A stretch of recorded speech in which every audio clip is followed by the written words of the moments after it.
Hi guys, welcome to YouTube channel YRS class में एक बार फिर से आप सभी लोगों का बहुत बहुत स्वागत है। राजीव प्रकाशन। सब्जेक्ट दोस्तों आपका विज्ञान है।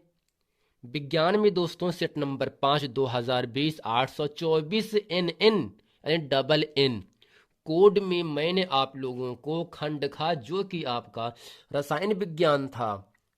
इसके पहले के वीडियो में खंड खा के जितने भी प्रश्न थे उन सभी प्रश्नों को अच्छे तरीके से मैंने आप लोगों को पढ़ा दिया। यदि आपने अभी तक वो वीडियो नहीं देखे हैं तो नीचे डिस्क्रिप्शन में लिंक दिया है, वहां जाकर आप उस वीडियो को देख सकते हैं। अब दोस्तों खंडगा जो कि आपका जीव विज्ञान है, इसमें दोस्तों जितने भी महत्वपूर्ण प्रश्न हैं मैं उन सभी प्रश्नों को इस पूरे वीडियो में अच्छे तरीके से बताने वाला हूं। अब दोस्तों यहां से प्रश्न नंबर 9 में दोस्तों 4 खंड है, का खा गा घा। और दोस्तों प्रश्न नंबर 10 में दोस्तों यहाँ से 3 खंड है, खंड का है, खंड खा और दोस्तों जो आपका खंड गा है। जैव विकास के उपयुक्त उदाहरण की सहायता से स्पष्ट कीजिए। इन सभी महत्वपूर्ण परिभाषाओं को अच्छे तरीके से इस पूरे वीडियो में हम दोस्तों पढ़ने वाले हैं। अब दोस्तों यहाँ से प्रश्न नंबर 9 का कह रहा है, पादप में जाइलम उत्तरदायी है। अर्थात दोस्तों जितने भी पेड़ पौधे होते हैं उसमें जाइलम का क्या कार्य होता है, जाइलम की उपयोगिता क्या होती है, जाइलम उत्तरदायी क्यों होता है। जैसा कि दोस्तों पहला ऑप्शन है जल का वहन है, दूसरा है भोजन का वहन है, तीसरा है अमीनो अम्ल का वहन, चौथा है ऑक्सीजन का वहन। दोस्तों पादप में यानी पेड़ पौधों में जाइलम उत्तरदायी होता है। वह इन चारों ऑप्शन में ऑप्शन नंबर आपका पहला सही है, जल का वहन। अर्थात पेड़ पौधों में जाइलम जल का वहन के लिए, जल को ले जाने आने के लिए उत्तरदायी होता है। अब दोस्तों प्रश्न नंबर यहां से 9 का खा कह रहा है, गर्म जल प्राप्त करने के लिए यानी गर्म पानी प्राप्त करने के लिए हम सौर जल तापक का उपयोग किस दिन नहीं करते हैं। यानी दोस्तों गर्म पानी प्राप्त करने के लिए, गर्म जल प्राप्त करने के लिए हम सौर जल तापक का उपयोग किस दिन नहीं करते हैं, किस दिन नहीं किया जाएगा। दोस्तों पहला है धूप वाले दिन, दूसरा है बादलों वाले दिन, तीसरा है गर्म दिन, चौथा है पवनों का मतलब वायु वाले दिन। अर्थात दोस्तों गर्म जल प्राप्त करने के लिए हम सौर जल तापक का उपयोग इन चारों ऑप्शन में ऑप्शन नंबर आपका दोस्तों दूसरा है बादलों वाले दिन नहीं करते हैं। अर्थात बादलों वाले दिन गर्म जल प्राप्त करने के लिए सौर जल तापक का उपयोग नहीं किया जाता है। अर्थात गर्म जल को प्राप्त करने के लिए दोस्तों सौर जल तापक का उपयोग बादलों वाले दिन नहीं किया जाता, जो कि इन चारों ऑप्शन में ऑप्शन नंबर आपका दूसरा सही है। अब जो प्रश्न नंबर यहां से ग है, मस्तिष्क उत्तरदायी है, जिसे दोस्तों हम कहते हैं माइंड, क्या कहते हैं यानी दिमाग, यानी मस्तिष्क उत्तरदायी है।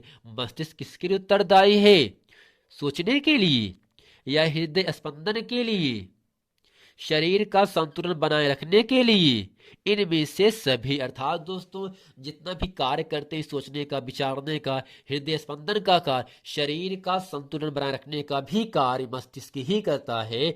इसलिए दोस्तों इन चारों ऑप्शन में ऑप्शन नंबर आपका चौथा सही है, इनमें से सभी। अर्थात जो मस्तिष्क होता है, जो माइंड होता है, जो दिमाग होता है, वह दोस्तों सोचने के लिए भी उत्तरदायी है, हृदय स्पंदन के लिए भी उत्तरदायी है, शरीर का संतुलन बनाए रखने के लिए भी उत्तरदायी है। इसलिए दोस्तों मस्तिष्क सभी क्रियाओं का उत्तरदायी होता है। इसलिए यहां से इनमें से सभी, अगर ये दोस्तों ऑप्शन ना होता तो यहां से कोई दूसरा ऑप्शन और दिया गया होता। तो यहां से जो मस्तिष्क उत्तरदायी होता है वह इन सभी के लिए उत्तरदायी होता है, जो कि ऑप्शन नंबर आपका चौथा सही है। अब दोस्तों प्रश्न नंबर यहां से घ कह रहा है, निम्नलिखित में से कौन सा, निम्नलिखित में से कौन सा एक मानव में मादा जनन तंत्र का भाग नहीं है। मानव यानी मनुष्य में मादा जनन तंत्र का भाग नहीं है, इन दोस्तों चार ऑप्शन दिए हैं, इन चारों में एक आपका मनुष्य में नहीं पाया जाता है। पहला है अंडाशय, दूसरा है गर्भाशय, तीसरा है शुक्रवाहिका, चौथा है डिंबवाहिनी। दोस्तों आपको यह बताना चाहते हैं इन चारों ऑप्शन में मानव में मादा जनन तंत्र का भाग नहीं होता है।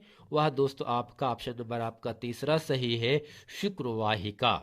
अर्थात दोस्तों जो शुक्रवाहिका भाग है यह मानव में नहीं पाया जाता, स्त्रियों में पाया जाता है। अब दोस्तों प्रश्न नंबर 10 का क्या कह रहा है यहाँ से, स्वपोषी पोषण के लिए आवश्यक परिस्थितियां कौन सी हैं, उनके अंतिम उत्पाद क्या हैं, खा है मानव के विरसण के कार्यों का उल्लेख कीजिए, गा है जैव विकास को उपयुक्त उदाहरण की सहायता से स्पष्ट कीजिए। आइए दोस्तों चलते हैं प्रश्न नंबर 10 का खा और गा अच्छे तरीके से हम पढ़ते हैं। तो दोस्तों प्रश्न नंबर 10 का है स्वपोषी पोषण के लिए आवश्यक परिस्थितियां कौन सी हैं।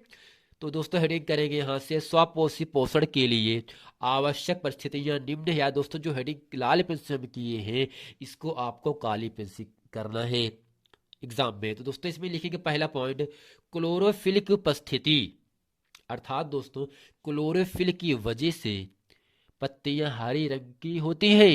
अर्थात दूसरा दोस्तों यहां से दिया है सूर्य के प्रकाश की उपस्थिति, यानी दोस्तों जितने भी पेड़ पौधे होते हैं वे सभी अपना भोजन सूर्य की प्रकाश से प्राप्त करते हैं। इस क्रिया के लिए सभी हरे पेड़ पौधे सूर्य से कार्बन डाइऑक्साइड ग्रहण करते हैं और ऑक्सीजन गैस बाहर निकालते हैं।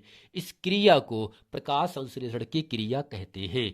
अर्थात दोस्तों स्वपोषी पोषण के लिए जो आवश्यक परिस्थितियां होती हैं उसमें पहला है क्लोरोफिल की उपस्थिति है, दूसरा है सूर्य के प्रकाश की उपस्थिति है, तीसरा है कार्बन डाइऑक्साइड की उपस्थिति है, चौथा है जल की उपस्थिति, पांचवा है प्रकाश संश्लेषी एंजाइम की उपस्थिति। या दोस्तों क्या होगा, स्वपोषी यानी ऐसे पेड़ पौधे जो अपना भोजन स्वयं प्राप्त करते हैं स्वपोषी पोषण होगी।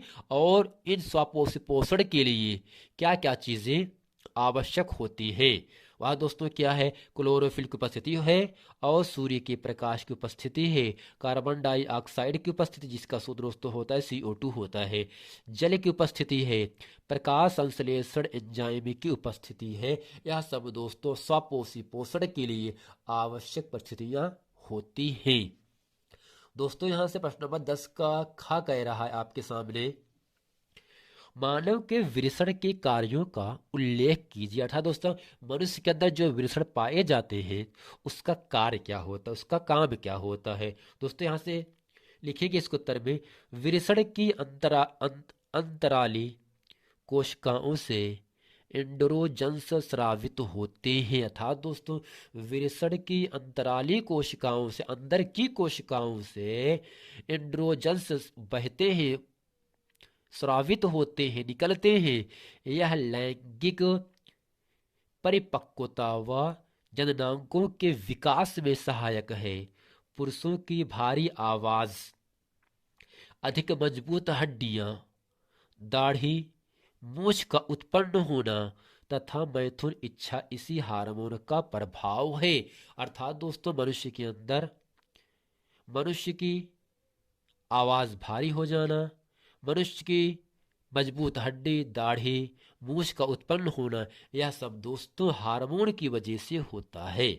अब दोस्तों जो आपका प्रश्न नंबर 10 का गा है उसमें केवल आपसे इतना ही केवल पूछ रहा है, जैव विकास को उपयुक्त उदाहरण की सहायता से स्पष्ट कीजिए। अब दोस्तों हेडिंग करते यहां से है काली पेन से, जैव विकास, इसमें लिखेंगे प्रारंभिक निम्न कोटि की सरल जीवों से कर्मिक परिवर्तन द्वारा अधिक विकसित एवं जटिल जीवों की उपस्थिति को जैव विकास कहते हैं। दोस्तों इसका उदाहरण आपके सामने यहां से है, पक्षियों का विकास सरीसृपों से हुआ है, स्तनीय वर्ग के जंतुओं का विकास भी सरीसृपों से हुआ। अर्थात जितने भी दोस्तों स्तनधारी जंतु हैं उन सब का जो विकास हुआ वह दोस्तों सरीसृप से ही हुआ है। अर्थात यहाँ से हम ये समझ लेते हैं जैव विकास क्या होगा। प्रारंभिक निम्न कोटि के सरल जीवों से कार्मिक परिवर्तन द्वारा अधिक विकसित एवं जटिल जीवों की उपस्थिति को जैव विकास कहते हैं। जैसे पक्षियों का विकास, पक्षी का विकास सरीसृपों से हुआ। जितने भी स्तनधारी जंतु होते हैं उन सब का जो विकास हुआ वह सब भी सरीसृपों से ही हुआ है। तो दोस्तों आशा करते हैं स्वपोषी पोषण, मानव के विचरण के कार्यों का उल्लेख, जैव विकास की परिभाषा और उसका उदाहरण अच्छे तरीके से आप लोगों को समझ में आ गया होगा। मिलते हैं दोस्तों नेक्स्ट वीडियो में, तब तक के लिए थैंक यू।